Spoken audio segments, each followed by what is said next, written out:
Hello, everyone. This is Undiga, the Niger fertility lawyer, and today I'd like to share some thoughts on one very important pitfall that needs to be considered very carefully in international surrogacy and infertility treatments in general. And this is the pitfall of being involved in allegations of child trafficking. Now, most people will not consider that they are traffickers or that there's anything that they're doing in the process of trying to become parents that would be remotely even related to child trafficking.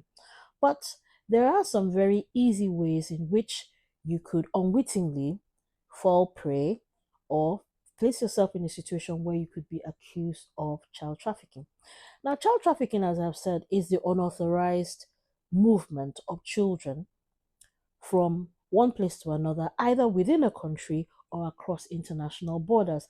And this is considered a very important global problem that a lot of different organizations, including many agencies of the United Nations and Interpol, are very closely involved in. So it's something to take a lot of care about. Now, in a surrogacy, for instance, in an international surrogacy, for instance, by sheer definition, that child that is born to the surrogate is destined to be removed from one country and taken to another. And so we need to think about how do we handle an international surrogacy? How do we handle a fertility treatment to make sure that we don't get accused of child trafficking? One of the easiest ways is to make sure that every aspect of that process is properly documented. It's about documentation. Where did the eggs come from? What consent was given? What screening was done? Who sourced those eggs? Or who sourced that donor sperm? How was the surrogate sourced? Was she given an opportunity for independent legal advice? Was she properly taken care of? Was the agreement properly documented? Did she agree to be involved in the surrogacy treatment? These are different aspects that would help us to establish whether or not this child was brought about by legitimate means and whether or not the removal of that child was authorized or is illegal.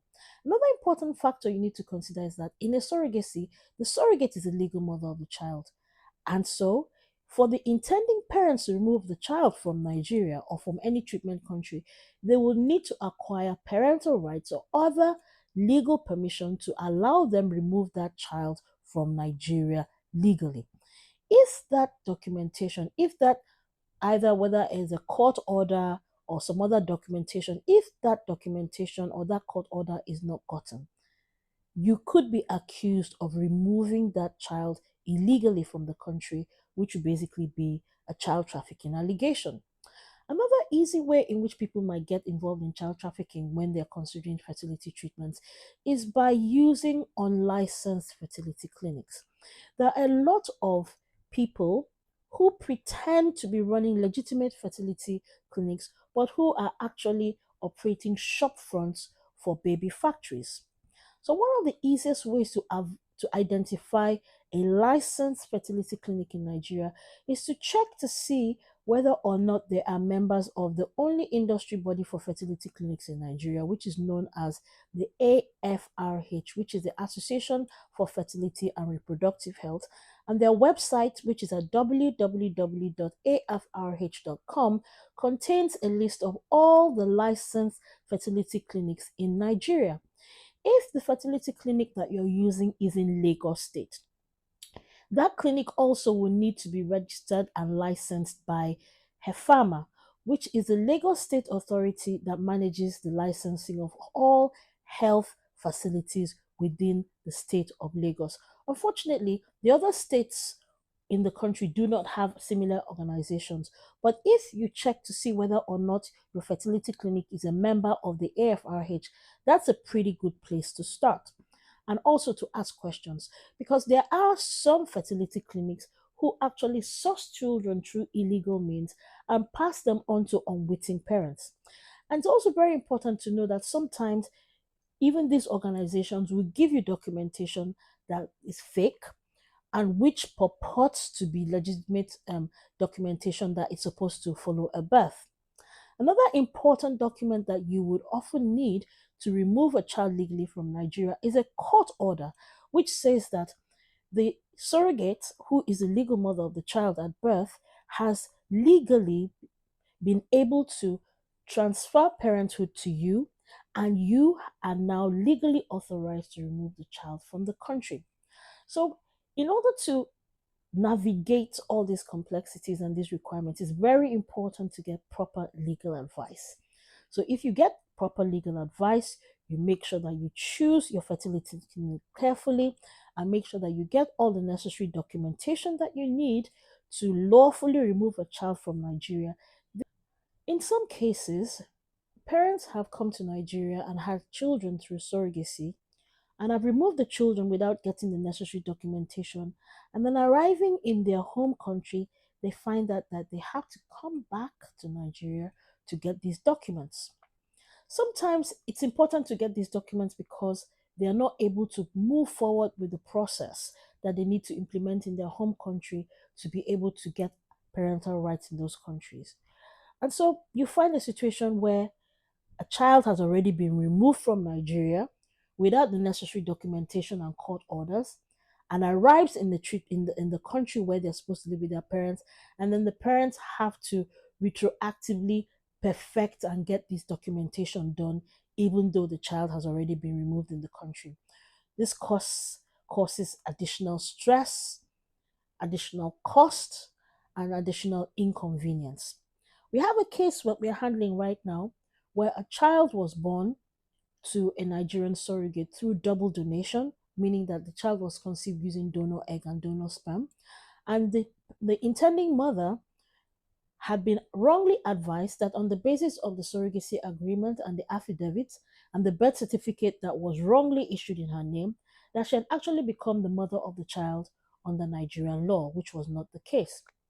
And so this child was removed from Nigeria without the necessary authorization, without the intending mother acquiring legal motherhood over this child under Nigerian law, and removed to another country.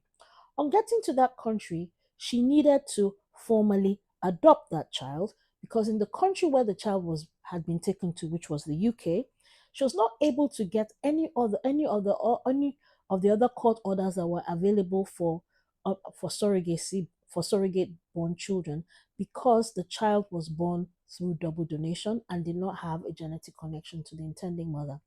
And so we are now in the process of trying to reconstruct that trail of documentation, which should have been created before the child left Nigeria. And we're facing a lot of difficulties because some of the documentation was actually forged.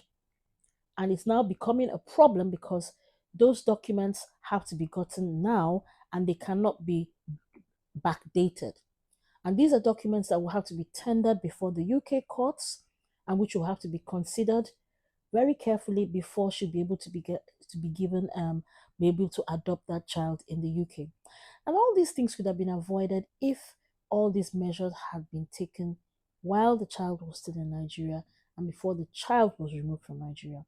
And an additional source of complexity in these cases is that after the birth of the child, the surrogate may have moved on, may have changed her phone number, may have changed her address. She may not be available to help you verify or confirm the fact that this child has not been trafficked and that she actually gave her consent.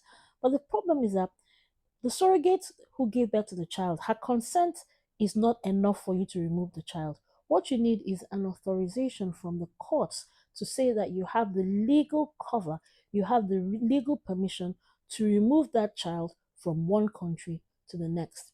And so this case highlights the need to get proper legal advice and to make sure that you do all that is necessary, do your necessary research, and do all that is necessary that's recommended by your legal advisor to make sure that you do not get involved in child trafficking in a bid to become a parent by assisted means. I hope you found value in this video. Take care out there.